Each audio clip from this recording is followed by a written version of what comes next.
Off a lonely stretch of South Carolina interstate, there is a tower that was never supposed to look like this. 21 stories of bare gray concrete, windows shattered, steel railings bled to rust, birds nesting in the rooms where honeymoon suites were promised.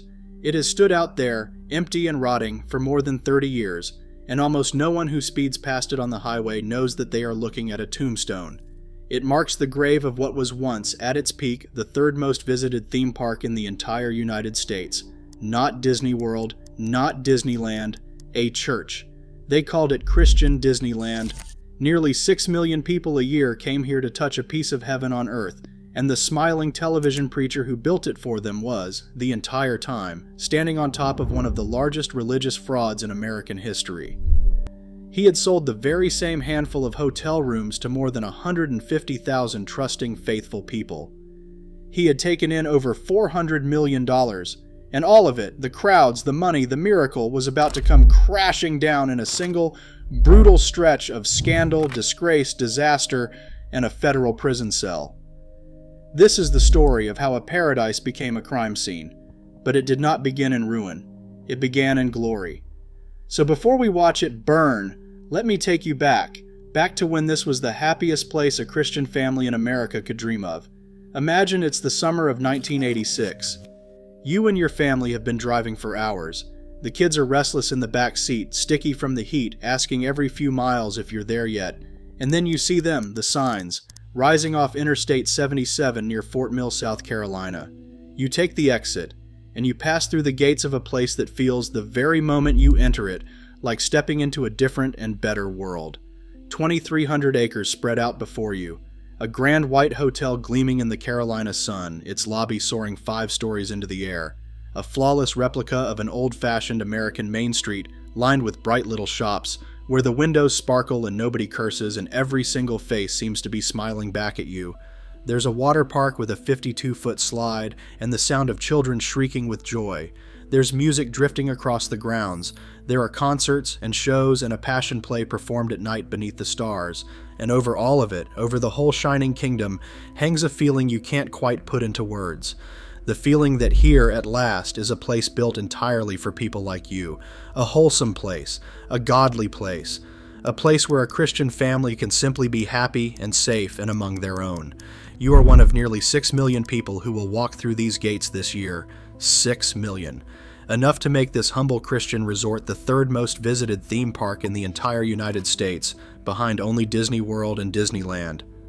Standing here in the sunshine with your children laughing and a hymn playing somewhere in the distance, you cannot imagine that anything could ever go wrong, and you have no way of knowing that in just 3 short years, every bit of this will be shuttered and rusting and silent, that the crowds will vanish, that the smiling man who built it all will be standing trial and then sitting alone in a federal prison cell, and that this bright, joyful kingdom will slowly rot into one of the strangest and saddest ruins in all of America.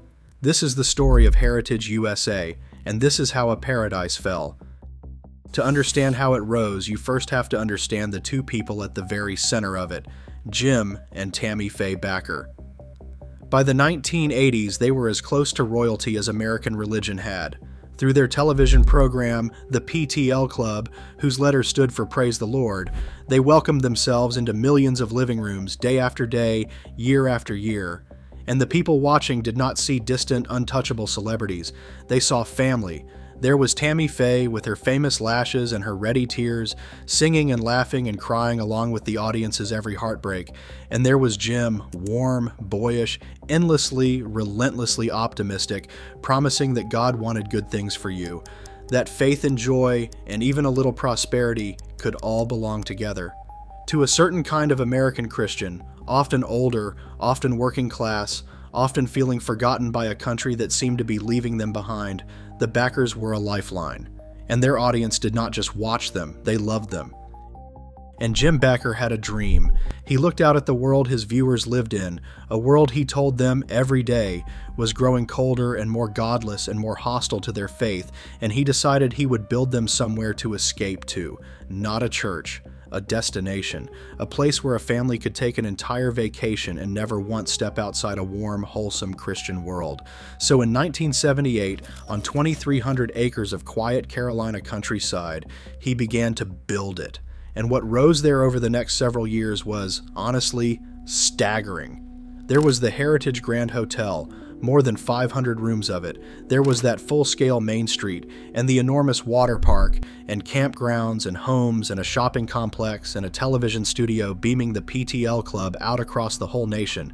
There were biblical exhibits and live shows, and a replica of the Upper Room.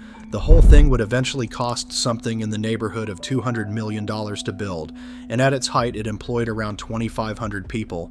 And here is the part that so many people forget when they tell this story. It worked. For a while, it genuinely, wonderfully worked. Heritage USA was not some sad, empty failure. It was a phenomenon. The faithful poured in by the millions to pray, to vacation, to be surrounded by their own, and they were happy. For a certain kind of believer in 1980s America, this really was heaven on earth, and they adored it with their whole hearts. But underneath all of it, beneath the Main Street and the water slide and the gleaming hotel, there was a bomb, and it had been quietly ticking since the very beginning, because Heritage USA was never funded the way an ordinary theme park is funded. It was funded the way a television ministry is funded, by asking constantly and directly for the money of the people watching at home. And Jim Backer's great idea, the stroke of genius that built the empire and then blew it apart, was a thing he called the Lifetime Partnership. The offer sounded like a gift. Send in $1,000 and you would become a lifetime partner in Heritage USA. And in return, you and your family could come and stay at the beautiful hotel 3 nights every single year free for the rest of your life. For a devoted viewer, watching from a small house far away, it was a dream, a permanent stake in the Holy Kingdom, a yearly pilgrimage guaranteed forever. On television, Jim Backer promised that only 25,000 of these partnerships would ever be sold. There was a limit. It was special. He sold 159,000 of them. Now stop for just a moment and do the simple arithmetic that Jim Backer apparently never did or never let himself do. 159,000 families, each one promised 3 nights a year every year for life. And to hold them all, exactly 1 hotel was ever finished. 1. The math wasn't merely optimistic. It was impossible, on its face, from the very first day. He had sold the very same handful of hotel rooms over and over and over again to more than 150,000 trusting people and raised over $400 million in the process. And where did all that money go? Some of it, of course, kept the vast park running, but an awful lot of it went somewhere else entirely. Because while retirees and working families were mailing in their hard-earned $1,000 to help build the kingdom of God, the backers were living a life those donors could scarcely have imagined. There were the luxury homes, the furs, the $800 Gucci briefcase, gold-plated bathroom fixtures, and the one detail that would in time come to stand for the whole rotten thing in the public's mind, an air-conditioned doghouse for the family dogs.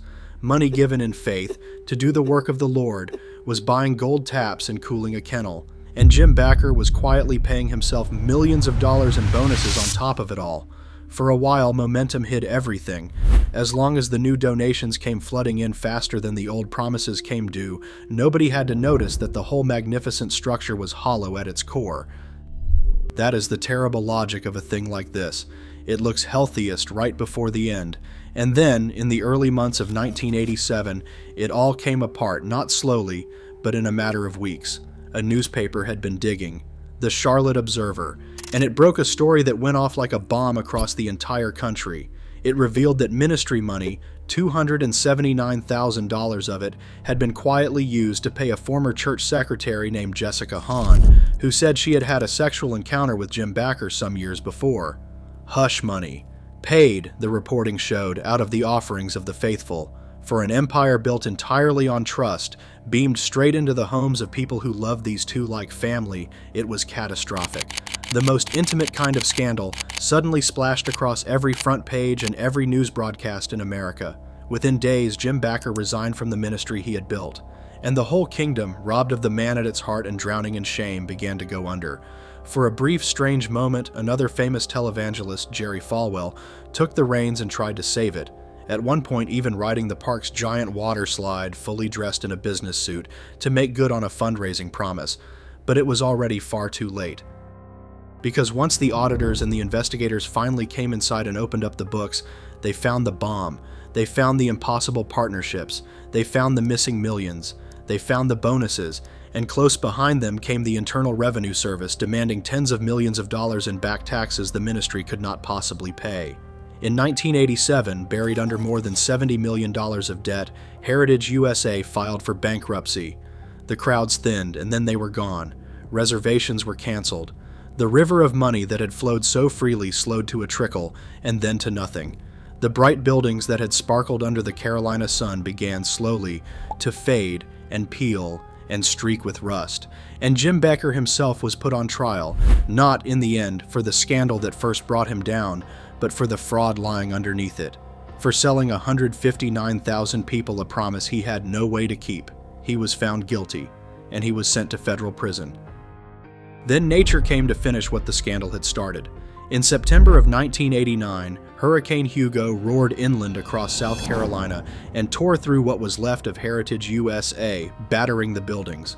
And that same month, the last beating heart of the whole dream, the Heritage Grand Hotel, the single hotel that had ever actually been built, quietly closed its doors for the final time. The rides were taken apart and sold off piece by piece to pay the creditors. The kingdom was carried away in fragments. And the tower. There was one last grand vision, a soaring 21-story hotel meant to be the crown of it all, the place where all those faithful lifetime partners would finally come to stay. When the money ran out, it was left exactly as it stood that day. Half finished, never once occupied, and it has loomed there ever since beside the highway for more than 30 years now, its windows broken, its railings rusted, birds nesting in its bare concrete floors. A 21-story tombstone standing over the grave of Christian Disneyland. So what do we make of it in the end? It's easy now, so easy to see only the con, the gold fixtures, the air-conditioned doghouse, the impossible promises, and the prison cell. And make no mistake, the fraud was real. A court of law proved it, beyond any doubt. But if that's all you see, you've missed the saddest part of the whole story. Because those 6 million people a year were not fools, and they were not villains. They were ordinary, decent, faithful people who wanted, more than anything, to believe that there could be one good and joyful and wholesome place in this world that was truly their own.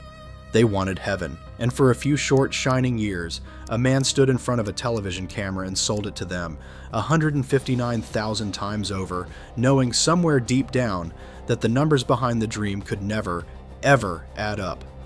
That is what's really buried beneath that rusting tower in South Carolina. Not just a preacher who stole, but a dream that millions of people paid for and prayed for and believed in with everything they had and never got to keep. The faithful went home, the money disappeared, and the tombstone still stands out there beside the interstate, 21 stories tall, marking the grave of the biggest, brightest, most impossible paradise that American television ever sold.